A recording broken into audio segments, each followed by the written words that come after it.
Estamos en contacto con Laura Deriu. Laura, muy buenas tardes, ¿cómo te va? Hola Mario, ¿cómo anda eso? ¿Bien? Bien, bien, sí, ya un viernes que llegamos muy cansados, pero seguimos enteros, y mañana estamos saliendo para Colón. Ajá, Colón. ¿A cuántos kilómetros está Colón porque está Colón de Entre Ríos y Colón Buenos Aires? No, vamos a Colón, Buenos Aires, claro. Y yo calculo que deben ser 200 y pico de kilómetros, 230 por ahí, Mira vos, ¿de cuántos tenés idea cuántos habitantes Sí, tiene? 30.000 habitantes. Ah, mira.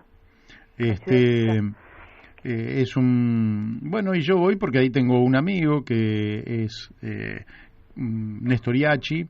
Y ¿qué ocurre? Es candidato a concejal, superó el piso con mucha holgura, y va como candidato, así que le vamos a dar un pequeño respaldo, sí, logístico, un respaldo anímico, de todo un poco. De todo un poco, porque la verdad que es alguien que ya transitó por el Consejo Deliberante de Colón, lo hizo de manera extraordinaria, creo que queda de él un excelente recuerdo, es una persona todavía muy joven, en plenitud, que es mucho lo que le puede dar a Colón, que llega además cargado de propuestas para la comunidad.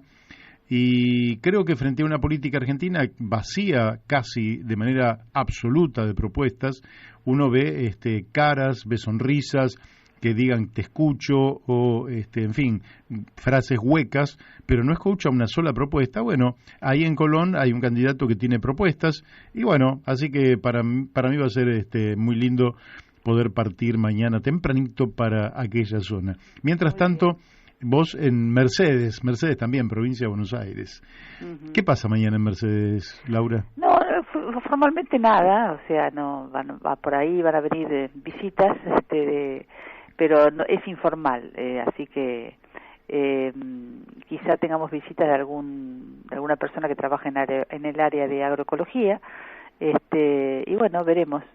Bien. Tanto Agroecología, que es la agroecología es el futuro. ¿Por qué se le da tan poca importancia? Siempre digo lo mismo, ¿no? Hoy tendríamos que tener un ministro de Agricultura que fuera con ese perfil, pero lamentablemente seguimos con el mismo modelo mental y práctico, a pesar de que en las cumbres, como en esta de Glasgow, se dicen otras cosas, sí. Se suscriben acuerdos, pero se hace lo contrario.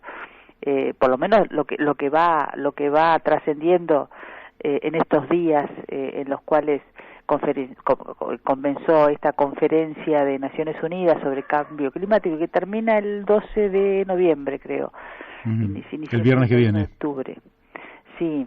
Y bueno, van surgiendo a partir de estos encuentros y de estas exponencias algunas cosas en claro, ¿no? Que después la cumplan es otra historia, porque ya venimos retrasados en el Acuerdo de París, que viste, se dice todo muy lindo, pero después cuando vamos a los hechos todos se hacen los distraídos. Sí, claro. En principio se ha logrado acordar tres cuestiones. Primero, disminuir las emisiones en un 30%, que es muchísimo. Uh-huh. Para ahora nomás, para el 2030, faltan apenas 8 años. Uh-huh. Y eso incluye un acuerdo de frenar la deforestación. Muy bueno. Y proteger los bosques. Y es algo que a nosotros nos interesa mucho desde hace tiempo, porque nosotros hemos planteado ya en un momento, ¿te acordás? En el Instituto Argentino de Propuestas, sí. Un proyecto de deforestación cero, porque la ley de bosques, que otra vez más está desfinanciada, por eso te digo que se dicen cosas y Argentina ha suscrito este compromiso de frenar la deforestación, pero incumple con el presupuesto de la ley de bosques. Y de hecho durante la pandemia fue una de las actividades que más se activó y que menos se frenó, la deforestación. Y los incendios. Que aprovecharon la pandemia para seguir adelante con el ecocidio. Y esto pasa en provincias que están gobernadas desde siempre, incluso en la década ganada, por el kirchnerismo, peronismo, dualdismo, como quieras llamarle, poner el nombre que quieras, menemismo, pero son siempre los mismos. Macrismo también. Macrismo, bueno, sí, por supuesto, pero por eso te digo, no hay diferencias. porque en los discursos se dicen unas cosas y Argentina es uno de los países que ha suscrito este compromiso, pero que después incumple o pide condonación de deuda, pero ¿a cambio de qué? ¿A cambio de seguir con un modelo tan destructivo? Bueno, eso de la frenar la degradación es uno de los frenar la deforestación y proteger lo poco que queda en bosques es uno de los acuerdos a los que se llegó. Mira, el 85% de la superficie de los bosques está en varias regiones. En Brasil, una. República Democrática del Congo, otra. Esa es la reserva de selva tropical más grande del planeta después de Brasil. Y después, bueno, parte de Sudamérica, Australia, Indonesia. Hemos suscrito ese compromiso. También disminuir... ¿Brasil también firmó? ¿Brasil firmó? Brasil también, y eso es lo que, por eso te digo que es lo que llama la atención. Brasil también se ha comprometido, y sin embargo sabemos lo que pasó y lo que está pasando con Bolsonaro y la selva. O sea, se suscriben compromisos, pero el tema es que se cumpla. Lo que fue el Acuerdo de París también se suscribieron compromisos, pero tampoco se cumplieron. Por eso, de palabras ya estamos cansados, ¿viste? Por eso la chiquita esta, Greta, se las dice en la cara y les dice todo lo que uno quisiera decir, bueno, y que ella lo puede decir porque al ser una jovencita no tiene compromiso con nada ni con nadie, puede decirles todo lo que piensa, incluso mandarlos a la M, como los mandó en esta oportunidad, y decir déjense de hablar al cohete, en otras palabras, y pónganse a hacer las cosas, porque las palabras son muy bonitas, pero después los hechos no condicen con estos acuerdos que se firman. Bueno, el segundo compromiso a los que se ha llegado hasta ahora es el de reducir las emisiones de gas metano, que es un gas muchísimo más nocivo que el dióxido de carbono. Y acá viene de dos áreas que son... Es más nocivo, pero se licúa antes que el de carbono. Sí, se licúa antes, pero es 80 veces peor. Sí. Bueno, acá vienen dos elementos fundamentales que lo producen. Uno es la ganadería, ya lo sabemos, y otra es la extracción de carbón, la energía que se utiliza en muchos lugares todavía como fuente de energía. China, por ejemplo. ¿Cómo? China, por ejemplo, está extrayendo carbón. Nosotros creo que en Río Turbio nos extraemos más carbón.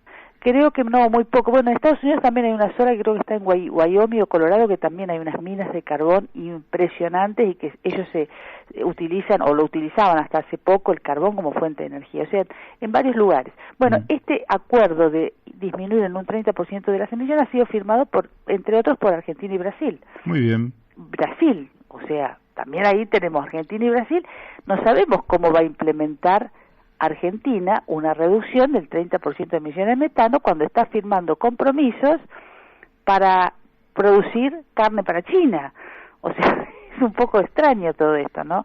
Y sabemos que la nueva ley que se pretende aprobar y enviar al Congreso tiene que ver justamente en gran parte con la ganadería, porque la ganadería no es solo ganado en pie, es también forrajes, porque los modelos forrajeros van o se implementan para alimento de animales, no para alimento de personas. Sí, decir que forrajes son como la soja, por ejemplo. La soja, el maíz, la soja... Claro, son productos que se usan para alimentar animales, para producir carne. En raciones y se usan en alimentos balanceados, principalmente para alimentar todo tipo de animales. Animales también ganado bovino, que en la Argentina hoy gran parte está produciéndose en feedlot.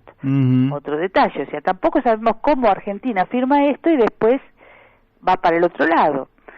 Bueno, y otro que... Bueno, también... porque el poder político absorbe las dos presiones. Absorbe, por un lado, la presión que tiene que ver con la defensa del ambiente y, por otro lado, la presión que tiene que ver con la necesidad de desarrollo económico. El poder político está en esta contradicción y lógicamente, se vio en el presidente Trump, donde el presidente dijo que Estados Unidos se acogía a toda esta nueva normativa y aceptaba el cambio climático y lo que había que hacer para detenerlo, al mismo tiempo que dijo aumenta el precio del petróleo porque Rusia y los países de la OPEP no están succionando, no están bombeando suficiente cantidad de petróleo, con lo cual es una gran contradicción. Sí, claro, bueno, estamos llenos de contradicciones.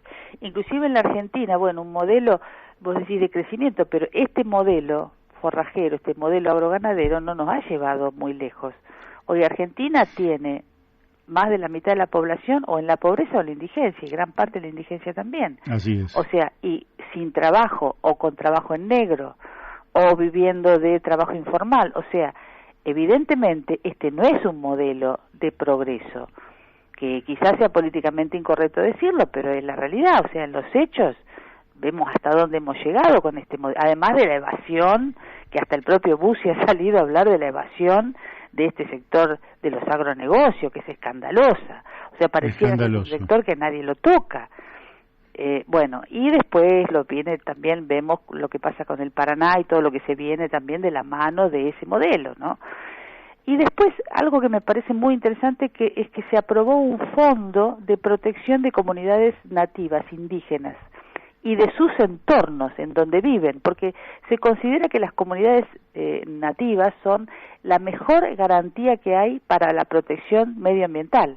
Mirá qué interesante. Pero con un detalle interesante, se van a destinar 1.700 millones de dólares en un compromiso público-privado, y se les va a dar ese dinero directamente a las comunidades, pero sin intermediarios.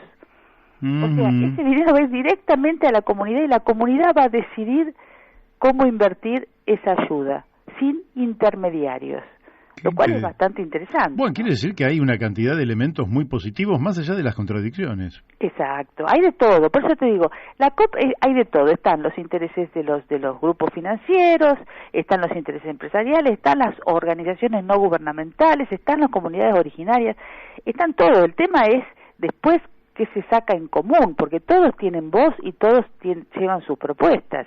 El tema es después qué se saca en común y qué grado de aplicación y de compromiso efectivo en los hechos tienen los acuerdos que se firman. Pero tiene una cuestión también, Laura, que es que cuando tantos presidentes avalan una cuestión, arrinconan a los terraplanistas, a los negacionistas, los arrinconan, y yo creo que legitima esta lucha, que no es una lucha de locos, sino que es una lucha por la vida.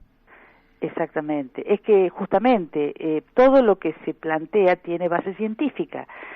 El último informe del IPCC, lo dijimos en un programa, esto es lo último que decimos porque ya estamos sobre la hora, el IPCC no hace el estudio, se nutre de más de 14.000 estudios científicos a lo largo y a lo ancho del planeta, de todo tipo de universidades o de investigadores, cada uno en su métier, unos los océanos, otros los arrecifes de coral, otros los bosques, otros la biodiversidad, otros las especies marinas, y de todos esos estudios, otros el clima, otros las corrientes oceánicas, de todos esos informes saca una conclusión, y la conclusión fue que estamos en tiempo de descuento y que no tenemos tiempo físico para generar los cambios, que tenemos apenas una década para generar los cambios que necesitamos, si no la cosa se puede llegar a disparar, y ahí es cuando viene el problema, ¿no? Si llegamos al 1,5 grados, que es lo que no hay que llegar, se disparan procesos y fenómenos que son